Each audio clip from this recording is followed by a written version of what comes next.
Ну, для того, чтобы приготовить беренге пекесен, беренге турмесен, мы моем картошку. Лук нужен будет, укроп свежий или же семена укропа. Вот. Картошка, как видите, крупная. В том году картошка удалась.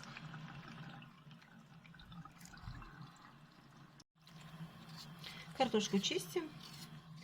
Кстати, когда сажаем картошку, я в каждую лунку кладу золу, перегной и чешую от лука.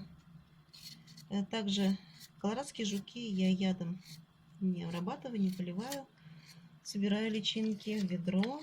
Конечно, это занятие нелегкое, но зато осенью есть вот такой вот хороший результат. Как я уже говорила, надо ложить лук репчатый.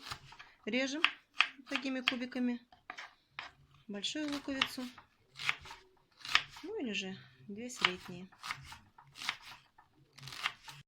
Нарезали лук, картошку, перемешали, поперчим слегка,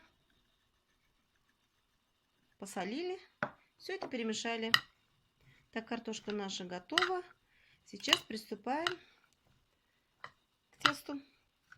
Обычное тесто в составе стакан охлажденной кипяченой воды, одно яйцо, 4-5 столовых ложек подсолнечного масла, соль по вкусу, мука.